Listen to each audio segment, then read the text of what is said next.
here from the PQP Stitch Club with Katie Hebblewhite of Granny's Legacy Patterns in Albert Lea, Minnesota.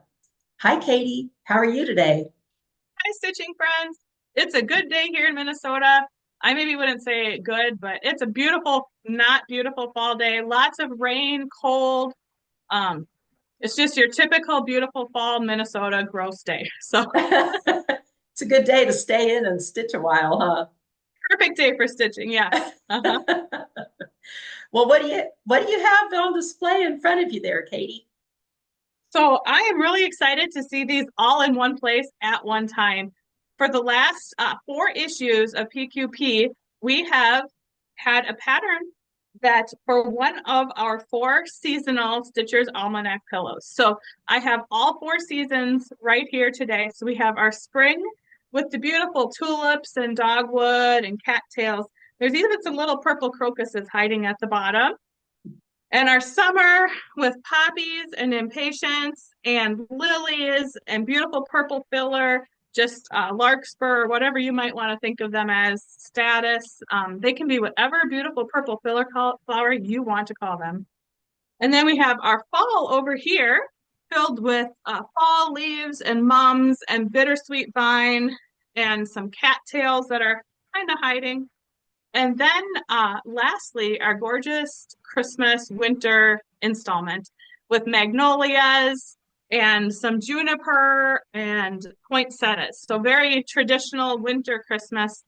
When we designed this, we were really careful. We didn't want to necessarily supply you with a Christmas pillow, but really keep true to flowers and something that'll really be beautiful for you to display through the winter even. Mhm. So it's fun to see them all come to life and all together. And we also, when we designed these, we kept in mind that they would make a beautiful, beautiful wall quilt if you were to sew the four together, one, two, three, four. It would create a moving circle. So you would be very able to sew them together and create an absolutely stunning four-season wall quilt or table topper or whatever you'd want to use it as.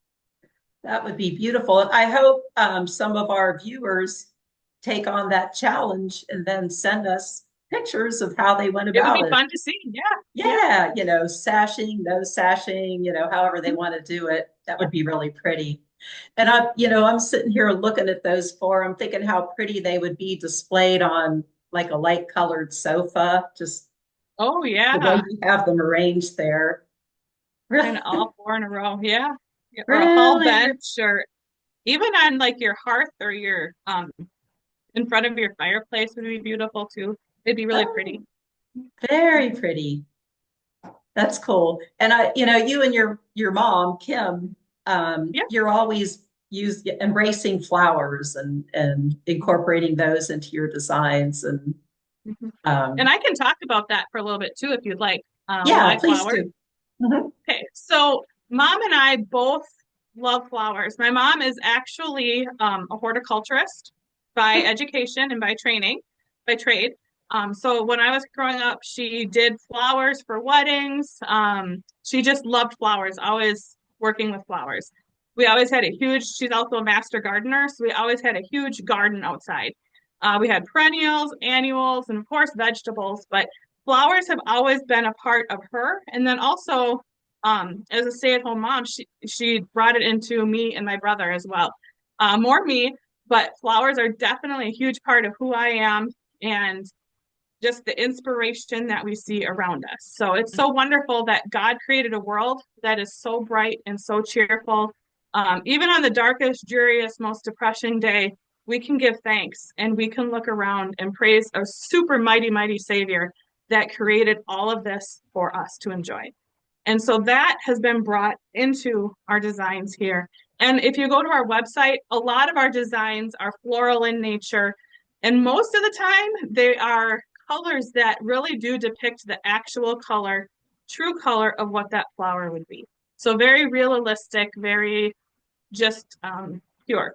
So I agree. Every time I see one of your designs, I can imagine the actual flowers in a vase somewhere. I mean, they just jump out as real flowers in my mind. yeah, That's a pretty neat background that your mom has. I'm envious. Yeah. Well, you want to describe um, kind of how you go about making one of these I and would love to. I will use, since winter is the project feature that this video is being associated with, I will refer to winter.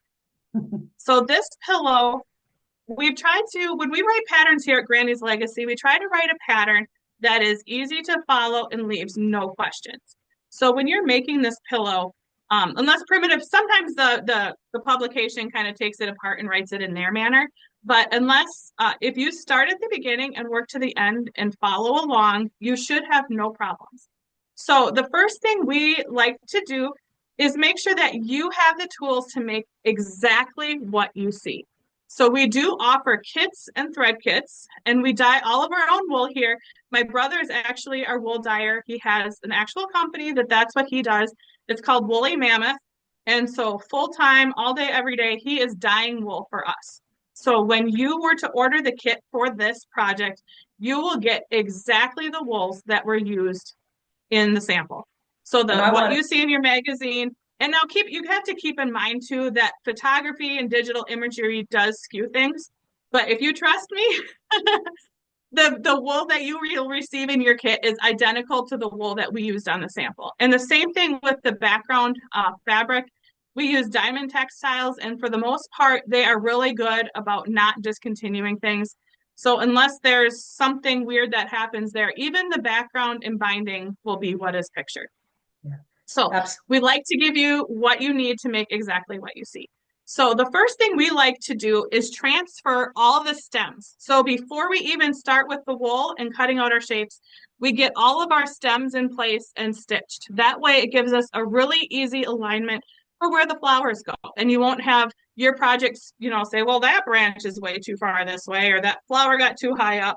By getting our baseline on first, that gives us a beautiful starting point to get everything exactly where it needs to be. So we also sometimes will include, even on our transfer sheet, lines that you based. And those basted lines are an outline of where a flower goes. For instance, there might be a baseline that goes up this petal and up this petal and straight up the middle. And that will help you get this magnolia on exactly where it needs to go.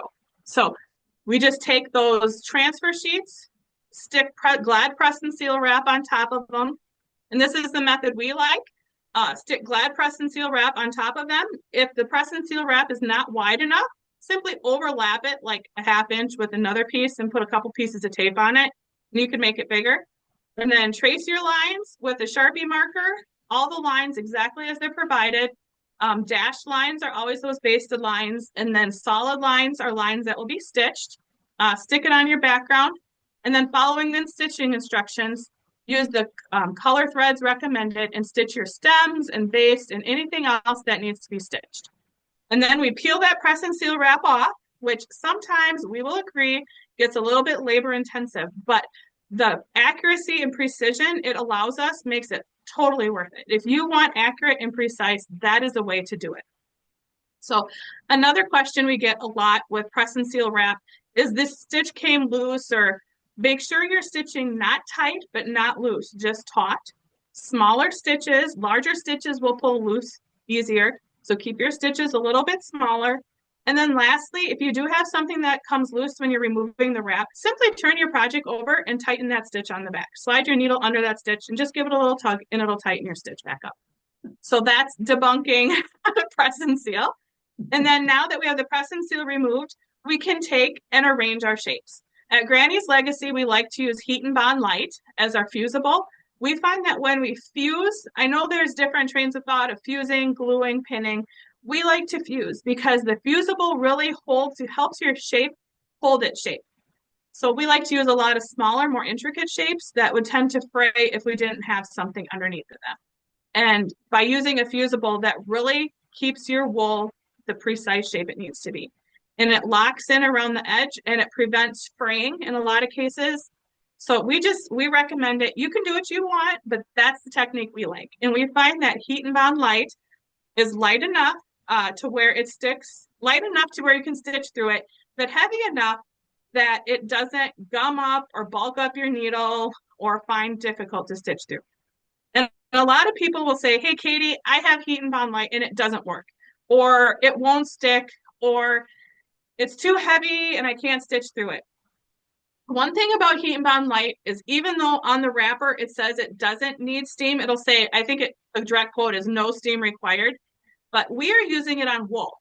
And wool is an insulator, so it does take some steam because the wool is kind of retaining that and it's not really letting it through to activate that adhesive. So it really does take a lot of heat and a lot of steam. And I have a handy little thing I can show you. So at Granny's, we sell a thing called a pressing affair. And this is a really sheer sheet. And you can kind of see me through it maybe. I don't know. So Yes. it's porous, it's a woven material. So your steam will go through it. So it's not like the Teflon sheets or Wonder sheets or things like that, that the steam just kind of bubbles up on top and you can't see through it. This you can see through and the steam penetrates it. So the steam goes through it. So it will protect your wool. So you can use a high heat to get the highest steam that your iron can do.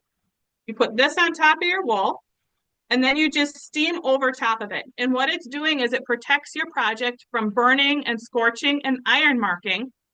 And wool, believe it or not, is one of the most delicate fibers. So if there's something that's going to scorch from heat, it's wool. And we've all scorched it. Whites, yellows, and reds. For some reason, we can't figure it out. Scorch way quicker than anything else. But this will prevent your scorch. So you can use all that good steam and get all that good heat, but you don't have to worry about damaging your wool or your project. And by using this, you get enough steam into your wool, into your fusible, that your fusible bonds just beautifully. It holds throughout your entire stitching process. And it's great. You won't even notice it's there. So this is called a pressing affair pressing sheet. And we carry them in two sizes. This is the larger size. I believe it's 20 by 26. We also make a 20 by 20 square. That's about like that. So these can be found on our website, grannieslegacypatterns.com. We sell a ton of them. They are everybody's best friend and our best kept secret all at the same time. So you'll want to try out one of those. So use your pressing affair and you'll get a great bond with your fusibles. And now you're ready to stitch. So the stitching on these pillows, we tried to keep beginner friendly, yet fun for an advanced or seasoned stitcher. So it's all basic stitches. I don't even think colonial knots are used on this one. So for our magnolias, all we did is blanket stitch around each petal. That's the basics of wool applique right there. The leaves are just blanket stitched around. The poinsettias, we just blanket stitched around each leaf and then did a back stitch vein down the center of each petal. And then in the middle, oh, there is a colonial knot. All for these little circles, all we did is put a colonial knot in the middle or a French knot. We like colonial knots. We find that they're a tighter, more precise knot, but do what you like. But colonial knots are on there on each little center. And then for our juniper, once again, it's a lot of circles. And we like to use a wool punch set at Granny's Legacy. See if I have one of those here. But there is, on our website and on our YouTube channel, we do have a lot of resources for stitching and for preparing your wool projects. And we sell a wool punch kit for punching those tiny, tiny, tiny little dots. And on our YouTube channel, we do have a tutorial all on that punch set so you can see how it works and how great it is. But it's called the wool punch set. So we use that to cut out all these little dots. You can use your scissor. We prefer a serrated scissor. If you're new to wool, invest in a serrated scissor. We carry the Hebblewhite brand, and I think they're just right around $20 a pair. So a really easy investment. They last for forever, but a really good serrated scissors you'll want because it's like cutting bread with a bread knife, those little serrations, versus cutting bread with a butcher knife.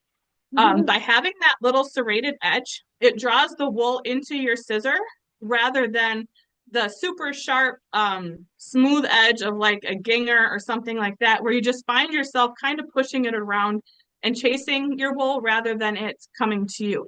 So get yourself a serrated scissors if you don't have one. We carry the Hebblewhites, and like I said, they're like right around $20, somewhere in there.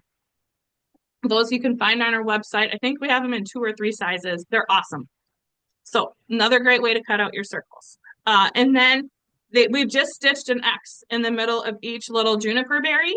And then all these little the little leafy things are just lazy daisies. So like I said, super simple beginner level stitching on a pretty impressive project. You could take this and when mom and I designed, we always have to think of where the stopping point is because we can see things embellished and stitched like totally galore, but we have to think of the stitcher and our the person who might be making this.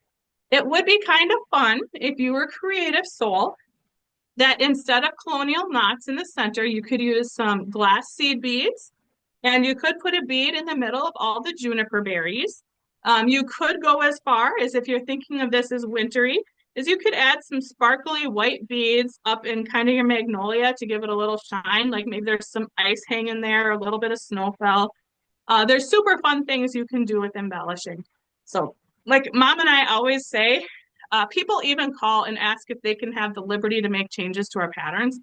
We are totally honored that you would want to do your own thing. We always say a pattern is merely a suggestion. So we're giving you the base. Take it and make it your own. Maybe you'd rather have pink poinsettias. Maybe you'd rather have pink magnolias. Take it and make it personal to you. Maybe you want more magnolias. Maybe you want to add in some little paper white flowers or some holly. Maybe you want to make it really Christmas. Totally take it and make it your own. Really, truly invest some time in it and just enjoy and personalize it to yourself. And lastly, the one thing we always educate on to, whether it's in one of our classes or stitch-alongs or stitching school, is this, believe it or not, some of you may find this shocking, this is a work of art. When you are done, you have created a priceless masterpiece. So don't forget to sign and date your project. That is the most important thing you can do. And here is the reason why. My great grandma, Granny, who our little Granny's legacy is named for, she was a master sewer and seamstress. She taught for Singer in the 30s. She taught people how to use their sewing machine. And she, through her whole entire life, her income kind of, she had always had a job, but her side job was either, her real job was either sewing or her side job was sewing. She would take in mending. She would do anything. She loved to sew. And in her later years, I remember I was very blessed. I got to have her in my life all the way through high school. And not a lot of people can say that about their great grandparents. And she, in the last year that she was alive, she made 100 quilts for Lutheran World Relief. So she turned it into her challenge. She didn't tell any of the ladies at church she was doing this. Basically, only her family knew. So for her, I think it was 90th birthday, she made 100 quilts by herself. So it's really, but with that legacy, she crocheted, she made hand appliqué quilts, utility quilts. We have all sorts of things she made, but none of them are signed. Oh man. And so don't think of it as yourself as, oh yeah, I just made this. I'm going to be totally humble. I don't need credit for it. Think of your ancestors, or not think of their generations to come. Descendants.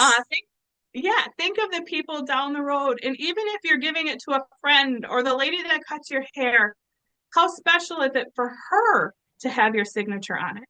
And what we say is we recommend you can make tags, you can do that. It's as simple as turning it over and signing your name with a Sharpie marker on the back. It can be that simple.